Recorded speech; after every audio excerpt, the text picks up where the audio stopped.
crochet. Droite, gauche, droite.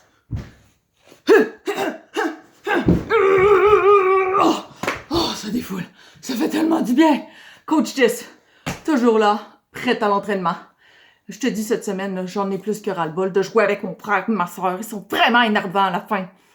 C'est sûr qu'on fait longtemps qu'on est pris ensemble, là. J'aurais le goût de voir quelqu'un d'autre que eux, là. Mais là, je suis pris avec. Fait qu'à place de leur taper dessus, j'ai décidé d'enfiler mes gants de boxe. Puis là, attention à ta face parce que ça me fait du bien en titi.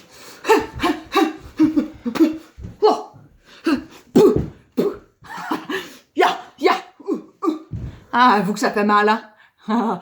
En tout cas, là, ce qui est important, c'est que là, on se défoule un peu.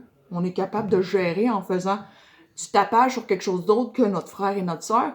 Mais là, il va falloir que tu sois prêt. Parce que cette semaine, je m'adresse seulement à toi, la 4e année. Parce que tu as une mission spéciale, puis elle est plus forte que toutes les autres. Fait que là, il faudra pas que tu oublies tout ce qu'on a vu dans le passé, hein, parce qu'on a pris du temps ensemble, là, les nombres premiers, les nombres composés, les nombres carrés. J'espère que tu assumes ça comme un champion, parce qu'on passe à l'autre étape. Là, je m'excuse, je reprends mon souffle. Là, il va falloir qu'on éclate les chiffres. Et rien de mieux qu'un bon gros grand box pour éclater des chiffres. T'es prêt? Veux-tu me suivre?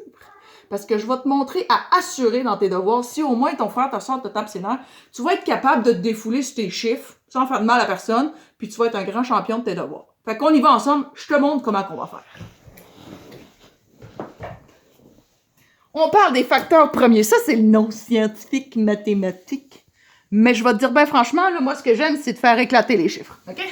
Donc, c'est assez simple. Pour faire éclater des chiffres, il faut qu'on soit capable de trouver quels sont les facteurs qui vont nous donner comme réponse le chiffre d'en haut. Des fois, tu vas avoir le droit à un indice ici. OK? Parce que Mme Lapère est bien fine, elle met des indices des fois. Donc, ça se peut que tu aies déjà le premier chiffre. Et là, si tu vois, là, c'est un fois. Alors, cette semaine, la table des multiplications va être un grand atout. Ça veut dire qu'il va falloir que tu les connaisses par cœur. Si jamais tu n'y arrives pas, puis que c'est compliqué, puis que tu ne trouves pas la multiplication qui donne le chiffre, ben écoute, prends une table de multiplication, puis jette un coup d'œil. Mais essaye de frapper fort en ne regardant pas ta table. Je te lance le défi. Alors, pour éclater un chiffre, à chaque fois que tu réussis une réponse, moi, ce que je te conseille de faire, ça soulage bien, fais boum! Tiens-toi! Puis là, on écrit notre chiffre. C'est bon? OK. Alors, je suis prête. Il faut que je trouve 2 fois quoi peut être la réponse pour donner mon chiffre 62. Ah, je pense que j'ai trouvé. J'y vais. Boum! 31. T'es-tu d'accord avec moi? Ah oui. 31 fois 2, ça égale 62. Alors, si je descends, je pourrais éclater 31, tu penses? 31 fois 2, non. 31 fois 3, divisé par 3 fois, non. Non, ça y va pas du tout, hein?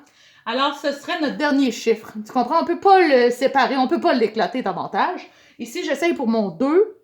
Non. Je vois pas ce que je pourrais faire avec mon 2 en multipliant quelque chose pour donner 2. À part le fois 1. Mais le fois 1, c'est inutile. Hein? On s'entend. Donc là, les derniers chiffres qu'il me reste sont le 2 fois 31. Et si je ne me suis pas trompée, ça me donne la réponse d'en haut. C'est bon? Fait que ça, c'est mon résultat final.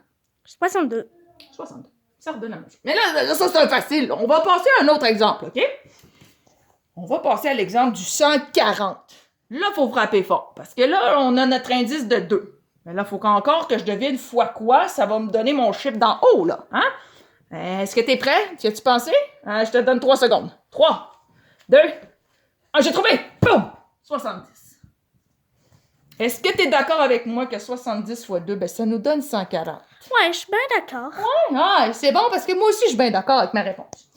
La seule affaire, c'est que j'ai encore mon 2. Là, je peux plus l'éclater. Lui, c'en est fini de mon 2. Alors, je le barre. C'est fini, je peux rien faire pour lui. Alors, je continue parce que là, je pense que j'ai d'autres étapes à franchir avant de me rendre à ma réponse. Hein? Alors, 70. J'ai pas d'indice. Et tourpinouche. 70. Je réfléchis. 2 fois 5, peut-être. Non. 70. C'est un chiffre qui finit par 0. Alors, je serais peut-être capable de le diviser par 10. Ah! Je le sais! Boum! 7 fois 10. Et voilà. Oh, que je suis championne! 7 fois 10. OK, c'est bon. Est-ce que 7, je pourrais l'éclater? Non. Hein? T'as bien raison. Je peux rien faire avec 7. 10, par contre, je pense que j'ai un indice que ça pourrait y aller. 2 fois 5, ai-je raison? Mais c'est vrai! 2 fois 5. 2 fois 5. Et c'est voilà. Puis là, est-ce qu'on peut continuer? Non. Non. Malheureusement, on a pas mal éclaté tous les chiffres.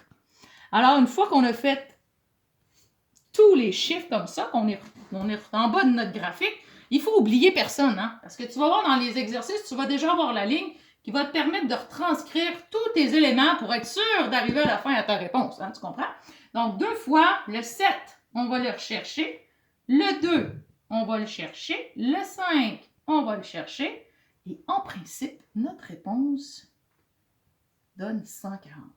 Je te laisse prendre connaissance des chiffres qui se trouvent en bas de ta ligne. Le 2, est-ce un chiffre premier? Composé? Carré? Moi, je dis que c'est premier. Ah, t'as raison, c'est un chiffre premier. Le 7. Je pense que c'est premier aussi. Oh, on continue. Le 2. Premier. Le 5. Premier. Je pense qu'on est arrivé à une conclusion. Que si tu arrives avec une réponse et que ce n'est pas des chiffres premiers en bas, c'est qu'il te manque encore quelques booms à compléter. Alors, si tu arrives en bas, c'est toujours les chiffres premiers qui vont se retrouver en bas. Assure-toi de les avoir, tes chiffres premiers. Si c'est pas les chiffres premiers, c'est que tu dois encore continuer à éclater ton chiffre. C'est bon? Mais dans l'exercice que tu vas avoir quand même beaucoup d'indices qui vont te donner une idée que c'est terminé ou que c'est pas terminé. Donc, tu es quand même chanceux là, avec Madame Napère, là, elle te ménage un peu. Mais en tout cas, continue là, de te défouler sur quelque chose qui en vaut la peine et qui fait grossir ton muscle du cerveau. Explose des chiffres. Explose-les autant que tu peux. Puis après ça, tu vas te sentir bien mieux. Je te souhaite une belle semaine. Salut ta prof. Et à la prochaine, Coach Jess!